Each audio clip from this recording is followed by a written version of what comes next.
Halo teman-teman, selamat jumpa di Yuda Kusuma Autovlog. Kali ini saya akan mereview motor Honda CB150X. Jadi ini motor yang awal tahun atau akhir tahun 2021, awal tahun 2022.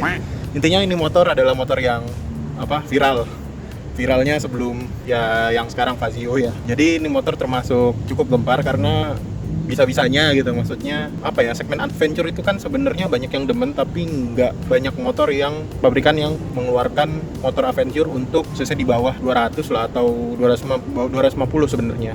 Tiba-tiba Honda ngeluarin ini gitu, nggak ada teaser, nggak ada apa gitu. Yang kalaupun dibilang teasernya itu ya cuman di pabrikan, maksudnya di Honda luar negeri sana, entah India dan Cina, itu meluncurkan versi CBX yang modelnya 150 cc kalau nggak salah, atau 1 sama 200 cc. Nah, untuk yang kali ini itu Honda Indonesia merilis series CBX dengan basis CB150R, yaitu CB150X. Kayak apa? Nah, mari kita saksikan video ini.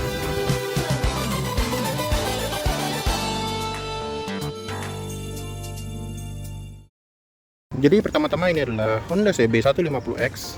Nah, sebelumnya unit ini dipinjamkan oleh Astra Honda Motor Yogyakarta. Nah, itu saya berterima kasih kepada Astra Motor Honda Yogyakarta karena sudah dipinjamkan unit tesnya gini. Nah, kita akan mengulas banyak hal tentang CB150X ini. Ya, yang pertama kita review dulu. Nanti berikutnya ada konten berikutnya, pendapat orang bagaimana tentang CB150X ini. Motor ini kalau saya dijajarin sama motor-motor lainnya bagaimana. Terus berkendaranya nanti kalau di luar kota bagaimana. Soalnya ini hujan ya.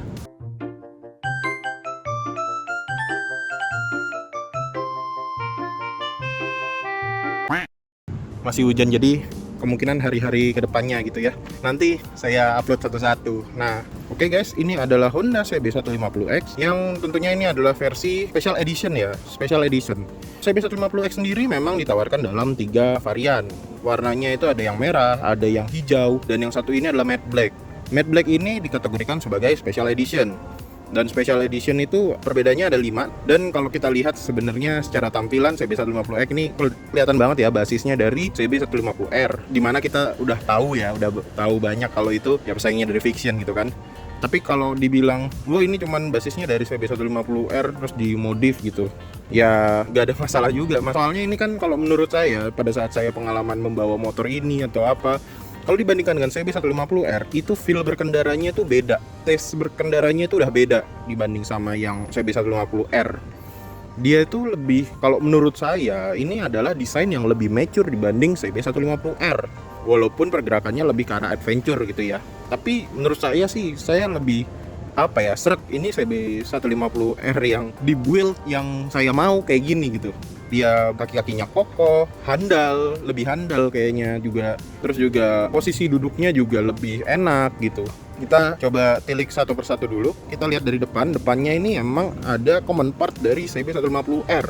Common partnya apa aja? Pertama di segi lampu ini ya. Kalau di lampu ini jelas sekali lampunya kelihatan banget ya dari jadi CB150R itu. Tapi untungnya kalau kita bisa lihat dari segi jauh, kalau ditarik zoom out seperti ini, itu kayak desainnya dia itu memang ngeblend sama lampunya dia gitu. Jadi kayak nggak kelihatan jomplang, nggak kelihatan nabrak dan aneh gitu, nggak kentara banget kalau ini. Jadi saya tuh udah mencoba menanyakan ke beberapa teman saya gitu, itu kayak mereka hampir tidak mendeteksi bahwa lampu ini juga mirip-mirip aja sama CB150R gitu ya. Mereka menganggap ya ini udah ngeblend gitu. Emang udah cocok cara tampilan ya. Lihat dari depan tuh keker banget. Untuk video perbandingan CB150X dengan motor-motor lainnya, saya juga membandingkan dengan model Moge, model TC250, itu nanti ada di konten selanjutnya. Nah, sekarang kita bisa lihat di sini, tentu saja yang lampu ini sudah LED dan semuanya sudah all LED ya. Jadi nggak hanya lampu depan, lampu belakang juga, lampu sen juga sudah LED. Terus untuk visornya modelnya seperti ini dan dia kelihatan sangat solid ya. Solid, efektif untuk menerpa angin. Jadi pada saat saya memacu motor ini di kecepatan 100, badan saya itu hampir nggak terkena terpaan angin gitu ya. Kepala saya juga tidak gitu. Ya padahal tinggi saya juga lumayan gitu, 176. Tapi saya juga nggak kena terpaan angin yang deras sekali gitu. Ketika saya coba gitu ya, tangannya saya angkat ke atas, kepala saya tuh baru kerasa tuh anginnya, zut zut zut gitu. Jadi ini efektif sekali. Mungkin ini salah satu yang kurang ya, penempatan plat nomor di sini, karena menurut saya ya menghalangi desain utama dari dia, karena dia kan sebenarnya dikasih paru burung nih kalau kita bisa lihat. Nah, paru burung seperti ini nih sebenarnya apa ya, kayak seakan ditutupi dengan plat nomor ini, penempatan plat nomor ini gitu. Kalau di CB 500X plat nomornya diletakkan di bawah gitu. Tapi mungkin kalau untuk jarak mainnya akan jadi berkurang kalau ini dilakukan di CB 150X. Tapi menurut hemat saya, ya lebih baik plat nomor ini taruh di depan gitu. Di bagian sini juga, di bagian sini aja. Walaupun bentuknya bakal kayak orang bilang kayak koyo, menurut saya sih nggak masalah ya. Karena ya saya lebih ngerasa ngejual bagian paru burung ini untuk dia kelihatan seperti off-road gitu. Jadi kalau misalnya teman-teman punya CB 150X, ya saran saya dipindah ke atas ini mungkin lebih ciamik gitu ya. Berikutnya kita lihat dari segi bodinya memang apa, berlayer-layer gitu, berlapis-lapis dan kekar gitu. Saya suka dengan tampilan model motor seperti ini gitu ya. Kelihatan kokoh, besar gitu. Ada kendalanya cuma satu, yaitu kalau nyuci sendiri gitu, karena saya udah nyoba nyuci sendiri dan memang bagian ini agak tricky gitu. Jadi saran saya kalau nggak mau repot itu ya dicuciin aja, tapi efeknya mungkin motor ini akan, maksudnya kalau dicuci itu nanti dianggapnya seperti motor gede gitu, motor 250 cc kan suka dibeda-bedain kan harganya, jadi efeknya jadi harganya mahal gitu ya kalau di tempat cuci. Mungkin kalau cuci sendiri ya asal yang punya telaten nggak ada masalah buat saya gitu. Cuma memang di sini agak tricky untuk dicuci. Nah, berikutnya adalah shocknya. Shocknya ini itu saja Showa. Itu Showa bener nggak ya? Oh iya. Jadi ini adalah shock Showa SFF BP. Nah, dia berbeda dengan CB 150R karena dia punya jarak main yang selisihnya itu ada sekitar 3 cm ya. Jadi 30 mm lebih tepatnya dibanding CB 150R. Shock ini memang didesain khusus sepertinya buat karakter-karakter jalanan yang rusak. Jadi pada saat saya pakai di jalan-jalan yang rusak, jalan-jalan yang bener-bener orang-orang anggapnya kayaknya nyebelin kalau lewat situ, di sini aman dan empuk memang. Jadi ini dari sekian banyak Honda baru ya, akhirnya saya nemu karakter suspensi yang empuk enak gitu ya. Saya belum nyoba CRF sih, mungkin CRF juga empuk ya. Tapi ya menurut saya ini karakternya udah jelas empuk gitu ya, apalagi buat line up CB gitu. Berikutnya ini adalah velgnya. Velgnya ini hampir tidak berbeda dengan saudaranya CB 150R. Dia dibalut dengan ban yang juga tidak berbeda. Dia dapat 100/80 dengan dibalut ban ERC Roadwinner ya. Ini kan ban segala motor lah anggapannya itu. Kalau mau tetap dipertahankan monggo, kalau mungkin agak-agak kondisi basah tuh mungkin agak kurang menurut saya. Untuk segi remnya, nah ini remnya juga menurut saya bagus karena di sini kita lihat dulu spesifikasinya, pakai piringan cakram yang modelnya wavy dan ventilasi gitu ya, dan cukup lebar, jadi tampilannya kokoh gitu kelihatannya. Terus juga di remnya itu, kaliper remnya dia 2 piston, pakai punya Nissin, sensasinya empuk. Jadi saya suka banget sama remnya ini. Terus berikutnya adalah penempatan klakson, dia ada di dalam situ. Ini radiatornya, kalau menurut teman saya yang punya CB 150R, posisi radiatornya agak beda gitu ya dibanding CB 150R. Jadi ini misalnya ada yang ingin memakai shock ini, itu mungkin agak berefek gitu ya sama radiator itu kalau ditempel di CB 150R. Jadi tidak plug and plung intinya ini shocknya. Tadi klakson di situ ya, berarti kalau misalnya mau ganti klakson pakai klakson yang lebih kayak klakson mobil, ya mungkin ada di sekitar sini kita bisa simpen-simpen. Cuma kan di sini kan memang lebar karena buat jarak main shocknya ya. Jadi harus diperhatikan ada tempat yang bisa dipakai apa enggak. Kita sekarang beralih ke bagian samping. Kalau di bagian samping itu seperti ini ya teman-teman. Nah, di bagian samping kelihatan banget dia muscle kekar sekali, dan bahkan kayak saya bisa lihat ada siluet Ducati Multistrada juga gitu. Saya suka sama model sampingnya juga. Oh, cuman satu sih catatannya adalah wheelbase-nya dia entah kenapa kayak itu ya, kesannya ramping banget, jadi kesannya tuh kayak bantet gitu. Kalau misalnya dipanjangin kelihatan agak pas. Jadi ini sebenarnya bukan hal yang krusial banget sebenarnya, cuma estetika aja gitu. Ya nanti kalau teman-teman coba panjangin dikit aja ini armnya ini, atau ini digeser aja banyak sedikit, itu nanti mungkin baru proporsinya kelihatan pas gitu ya. Tapi kalau dari segi kegunaan wheelbase-nya itu untuk biar mepet gini, jadinya efeknya memang jadi lebih enak gitu buat dikendarai. Nah sekarang kita ngomongin soal mesin dulu deh. Mesinnya dia 150 cc DOHC 4 valve sama kayak CB 150R pada umumnya. Cuman perbedaannya ada di bagian ECU-nya, terus bagian dalamnya juga ada di bagian engine bay-nya itu. Tapi saya kurang mengerti detailnya kalau itu ya, karena itu hanya sedikit aja tipis gitu. Mesin masih tergolong kode KL56 juga sebenarnya. Kalau dari segi ECU dia memang power bank-nya ditarik ke bawah gitu. Jadi kayak awal sampai menengahnya dibuat lebih berisi gitu dibandingkan dengan CB 150R. Walaupun kalau dirasa sebenarnya cuma tipis ya sebenarnya. Kerasa memang, tapi bukan dominan banget gitu. Karena memang mesin ini juga memang menawarkan tenaga yang berlimpah dengan linear gitu. Jadi kayak di CB150R pun tenaganya juga padat gitu. Kalau ini bawahnya ini dikasih model kayak pelindung gitu ya, tapi pelindungnya ini terbuat dari plastik gitu. Jadi kalau untuk penggunaannya biasanya di dalam kota atau di jalan-jalan yang mulus, saya rasa nggak apa-apa dengan pelindung ini. Dia membuat tampilannya memang lebih keren. Tapi kalau untuk penggunaan yang emang buat off-road, saya sarankan ini diganti dengan model plat aja deh. Soalnya sayang juga kalau rusak gitu ya. Terus di situ ada stabilizer ya, nih stabilizernya. Terus untuk sasisnya masih sama ya. Kita bisa lihat detailnya ini, sasisnya seperti ini. Ini masih sama nih. Sambung-sambungannya, dia cuma agak modelnya dia agak di dalam ya. Itu buat menguatnya. Terus untuk bagian sini dia covernya masih cover. Nah ini masih cover ini nih, plastik ya. Jadi bukan tangki yang besi gitu. Dan dia emang cakep sih untuk bagian desain di sini. Ada model kayak gini, kayak dibikin dashboard gitu loh. Jadi keren kelihatannya gitu. Nah ini yang satu lagi saya suka nih, bagian sini nih dia dibikin kayak pemegang gitu ya. Tapi ini bukan berarti boleh kalau ada anak-anak ditaruh di tengah terus dia megang ini gitu, enggak bukan itu. Jadi ini nih sebenarnya dipakai buat kalau naruh barang gitu. Nanti orang-orang toko variasi itu bisa kayak lebih kreatif lagi tuh nanti buat bagnya gimana modelnya, bisa model tali, bisa model kayak selempangan terus di ikat di sini atau bagaimana gitu, terserah. Ini jadi ada kreativitasnya para toko variasi dalam membuat tempat ini. Nah menurut saya juga kalau kita bawa barang atau saya bawa jas hujan gitu ya, saya taruh di sini itu bener-bener nggak goyang gitu, kayak ajak gitu, duduk sempurna di sini. Jadi ini salah satu hal plus sebenarnya di motor ini. Nah kita lanjut lagi ke bagian sini. Nah ini kalau kita lihat footstepnya sudah ada karetnya ya. Terus dia bisa begini dilipat dan di sini ada detektor kalau buat cornering. Saya belum pakai buat cornering sampai gasuk-gasuk, bukan. Ini kita bisa lihat dia modelnya kayak gini. Terus kalau dia agak bisa lebih jorok gini. Jadi kalau misalnya jatuh, nah itu dia bakal kayak gini. Terus nanti bisa dibalikkan seperti semula. Kegunaannya tentu saja kalau misalnya kita ada crash atau apa, ini tidak patah gitu ya. Nah kalau untuk bahan-bahannya sendiri kita bisa lihat ini detailnya, saya pegang-pegang itu lebih halus gitu, enak di tangan gitu. Jadi tidak intimidatif banget gitu ya, tidak tajam-tajam juga gitu. Nah ini juga oke. Untuk footstepnya dia lebih modelnya jadi ngebaut ya, nggak nyambung langsung gitu, ngebaut. Terus di sini sayangnya model footstepnya belakang ini cuman bergerigi aja, jadi nggak dikasih karet ya, walaupun udah cukupan juga sih gitu. Model knalpotnya kayak gini, masih sama kayak CB150R, cuma ya dikasih penutup.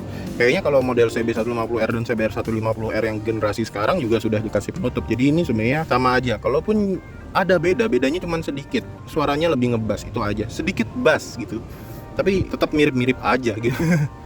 Oke, apalagi ya? Untuk joknya dulu ya. Joknya dia bisa dibilang empuk gitu ya, teksturnya empuk. Iya ya, empuk loh kalau dibandingin yang saya tahu tentang CB150R sama yang ini kesannya lebih empuk, dan dia emang modelnya lebih sempit ya. Jadi kita kalau misalnya untuk tinggi badan yang di bawah 170 masih oke. Maksudnya jadi terbantu dengan adanya model tempat duduk yang seperti ini gitu ya, yang lebih menyempit gitu ya. Jadi paha kita lebih gampang untuk buat napak kakinya nanti. Nah cuma menurut saya motor ini tuh lebih nyaman untuk diduduki dengan perfect tingginya 175 gitu ya, napak sempurna ya. Tapi kalau 170 itu mungkin masih ada jinjit, tapi kalau emang senang sama motor ini juga tidak terlalu terkendala banget sebenarnya gitu. Nah mungkin kalau 170 ke bawah harus ada adaptasi dulu gitu, untuk nanti besok kalau bawa motor ini sudah tidak kagok lagi gitu. Jadi ini hanya motor yang butuh adaptasi sedikit aja gitu, bukan motor yang menyusahkan sih menurut saya gitu, hanya butuh adaptasi aja intinya. Oke, terus sama ya di sini sudah ada lumbar support ya. Jadi ini ada lumbar supportnya, jadi kalau duduk kita bisa agak maju di sini, agak mundur juga enak gitu ya. Profilnya juga pas. Nah ini untuk yang bagian belakang ya, profilnya pas juga. Nah kalau bicara tentang bagian belakang ini sebenarnya ya dia modelnya mirip kayak CB150R banget sih bagian belakangnya gitu. Tapi ya walaupun gitu ya, menurut saya sebenarnya tampilan CB150R juga memang desainnya juga ganteng dari belakang gitu. Karena depannya boxy, belakangnya lancip, jadi agak aneh aja ya. Apakah ini desain yang jelek? Enggak, ini desainnya ganteng untuk belakang ini. Makanya diadaptasi aja juga nggak apa-apa gitu. Mungkin ya kalau ke depannya mau facelift bisa agak dibikin diferensiasi yang berbeda gitu ya dibanding CB150R gitu aja. Nah Dia kalau dilihat memang profilnya dibandingin versi Gen 2-nya CB150R agak lebih padat ya, agak lebih lebar. Nah itu cukup membantu sih. Dan kalau ada orang yang bilang, ini kok motor adventure kok belakangnya pipih banget ya. Nah itu coba deh cari referensi BMW GS, itu belakangnya pipih juga. Jadi nggak mesti depannya gede, belakangnya gede. Enggak, kalau belakangnya gede naruh boxnya gimana? Toh ini memang dipakainya buat naruh box juga biasanya kan kalau motor-motor yang kayak gini gitu. Tapi ya menurut saya ini memang desainnya yang udah cakep banget. Oke. Sekarang kita lihat behelnya, modelnya kayak gini nih, emang tradisi banget ya. Dari Tiger, dari CB150R sampai yang sekarang, behel model seperti ini. Ganteng ya memang kelihatannya. Ini juga kalau buat nali-nali barang gitu lebih praktis gitu, praktikal sekali. Terus ini lampunya, kita lihat lampunya model LED seperti yang saya singgung tadi. Terus di sini untuk spakbornya masih sama yang belakang, ini juga bisa dicopot. Spakbor dalam juga udah ada, dan dia nyambung sama pelindung rantai. Nanti kita lihat di bagian sisi sana. Sekarang kita ngomongin soal bannya ini, ban belakang itu ya polanya tentu saja sama dengan yang bagian depan, dan ini ukuran bannya berbeda ya, 130/70 dengan ear zero cleaner, jadi lumayan 130. Dan kalau kita lihat juga ini remnya, dia cakramnya berventilasi dan bergelombang wavy gitu ya. Dengan remnya itu rem Nissin satu piston aja, tapi menurut saya juga udah cukup gitu ya. Untuk swing armnya masih besi, tapi dia dibikin bagian ujungnya ini seperti ini, jadi lebih enak dilihat gitu. Tapi menurut saya juga memang untuk swing arm tidak otentik banget, tapi useful menurut saya swing arm ini, besi soalnya. Terus apalagi ya, oh iya, satu lagi. Jadi kalau saya lihat itu kan bagian depan dan belakang ini kayaknya membuat space yang cukup lebar gitu ya, depan dan belakang untuk kaki-kakinya. Jadi kalau misalnya dimasukkan velg yang lebih lebar lagi, tentu saja ini sangat bisa dan sangat muat. Terus sama gearnya ini kalau nggak salah 46 kemarin. Yang depan itu saya lupa antara 15 dan 16, tapi udah saya rekam dan nanti bisa lihat ini footage-nya. Nah untuk spakbornya ini kayak gini, spakbor belakangnya dia didesain nyampung tadi ya. Terus apa lagi ya? Apa yang belum? Ayo. Persnelingnya sih ya 6 speed seperti biasa. Enak sih. Menurut saya enak untuk dioper-oper, mudah untuk dinetralkan juga gitu. Oke, kita coba duduk ya. Oke, lanjut lagi. Ini adalah bagian tengah dari motor ini ya. Jadi dia kita bisa lihat tampilannya emang sangat besar, kekar gitu ya. Kekar sekali. Dan dia juga penggunaan stangnya juga fat bar, jadi tapi fat barnya emang buat touring, jadi terlihat seperti muscle gitu ya, terlihat seperti big bike gitu. Mungkin kalau secara dimensi motor ini juga mirip-mirip aja gitu ya dengan CB500R mungkin ya. Nanti ada konten buat membandingkan motor ini dengan beberapa motor 250cc sampai 600cc gitu. Nah sekarang kita lihat untuk detail-detailnya. Ini spionnya masih menggunakan generasi yang model-model motor-motor kopling pada umumnya di Honda gitu ya. Kayak CB150R juga masih pakai spion model seperti ini. Masih biasa lah anggapannya. Terus kalau kita lihat di bagian bawah ini, tuas kopling dan tuas remnya itu enak ya, empuk gitu ya. Koplingnya empuk gitu. Dia juga lebih nyaman di tangan gitu. Jadi nggak ngelawan, jadi nggak bikin sakit tangannya gitu ya. Terus juga bagian ini karet tuh jadinya lebih empuk gitu ya. Untuk digenggam terasa empuk. Terus di sini ada jalu stang. Dia emang kesannya kecil tapi vibrasinya juga minim gitu. Jadi oke aja. Terus di sini kita lihat ini adalah bagian-bagian tombol-tombolnya ya. Di sini ada buat ngedim. Yang bagian belakang nih ngedim nih. Nah, terus di sini ada buat lampu jauh dan lampu dekat gitu ya. Terus ini klakson. Kalau kita klakson, nah klaksonnya kayak gitu. Terus di sini ada sen. Ya secara penombolan sebenarnya lebih nyaman dan enak, dan dia juga build quality-nya bagus, jadi kesannya ya enak aja gitu untuk dioperasikan.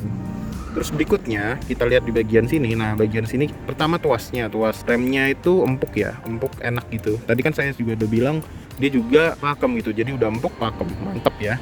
Terus di sini ada kabelnya, dia ada push and pull, jadi buat kabel tuas gasnya harusnya bisa lebih sensitif dan lebih nyaman gitu ya. Terus di sini, nah sayangnya di sini itu banyak yang kosong gitu. Di sini hanya starter aja.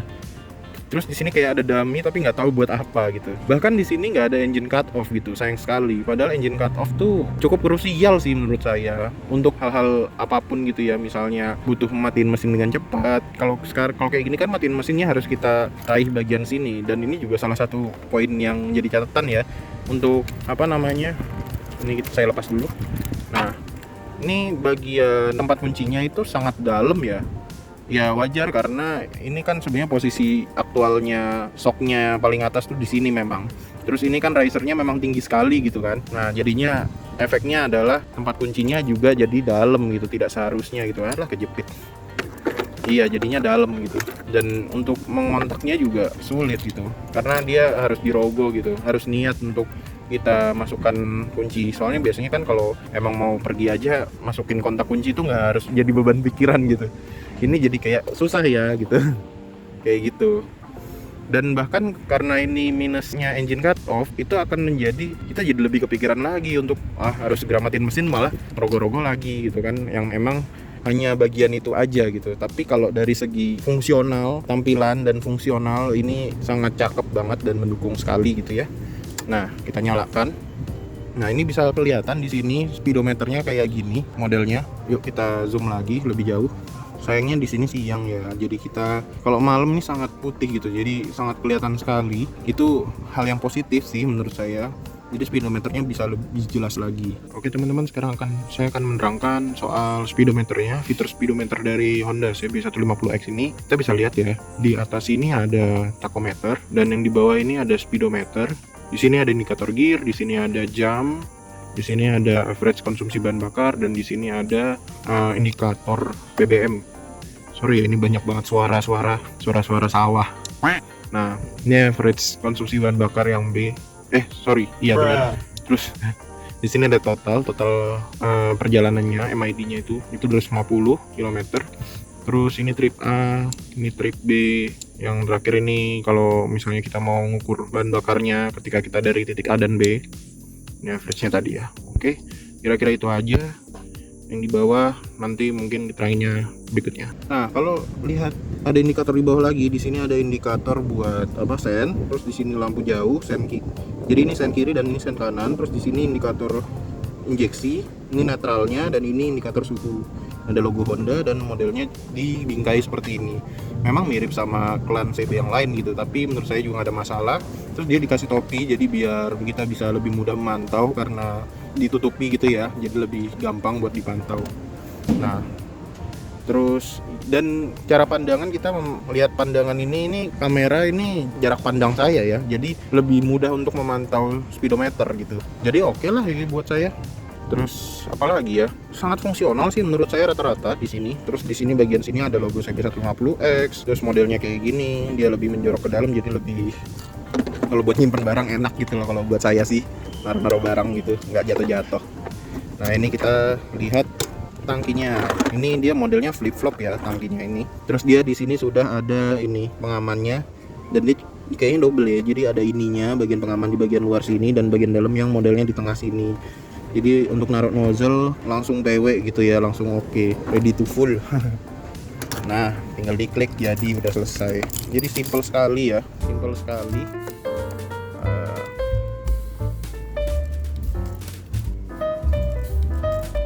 Ya itu ribet banget kan, naruh kuncinya itu sangat ribet. Jadi begitu saja review dari Yuda Kusuma Autovlog tentang CB150X ini. Menurut saya motor ini memang motor adventure yang dibutuhkan, fleksibel sekali dan mudah digunakan sih, karena ini kan sasisnya juga CB150R ya, sasis terbaik menurut saya. Jadi kalau buat kiri kanan selap selip itu dia kayak nyatu gitu, megang, mudah dikendalikan. Apalagi kalau ini dibikin versi kayak gini adventure, semakin mudah dikendalikan gitu ya, dan dia ringan gitu. Jadi kalau bodinya gede gambut kayak gini itu jangan terpaku dengan bodinya yang gambut gini. Sebenarnya motor ringan untuk dipindah-pindah gitu, termasuk ringan gitu. Jadi kalau pengen punya motor tampilan moge tapi mudah dipakai, kalau dipakai sehari-hari juga ribet, itu ini sih. Mungkin salah satu yang kalau dipakai sehari-hari, salah satu kendalanya adalah tempat parkir. Karena dimensinya dia memang besar gitu ya. Untuk ditaruh di tempat parkir tuh agak tricky gitu. Terus sama masalah tempat parkir lagi adalah ini sih. Nah, standarnya dia itu tidak terlalu panjang, jadi dia kayak bakal tidur banget. Kalau orang pertama kali itu kayaknya bakal jadi kayak kagol gitu ya, jadi kagol gitu, takutnya jatuh gitu. Padahal enggak, standar sampingnya itu emang kurang panjang sih gitu. kira-kira itu review singkat, nggak singkat juga dari saya, review padat dari saya tentang CB150X. Silahkan komentar di bawah, mungkin ada yang udah punya CB150X itu silahkan mungkin diberikan tambahan di sini biar kita bisa saling sharing lah ilmu tentang motor ini gitu ya. Jadi kan nambah wawasan juga, oh ternyata menggunakan motor ini itu ya gitu. Jangan lupa like dan share, jangan lupa komentar di bawah. Ya, itu aja dari saya, Yudo Kusuma. Terima kasih telah menonton.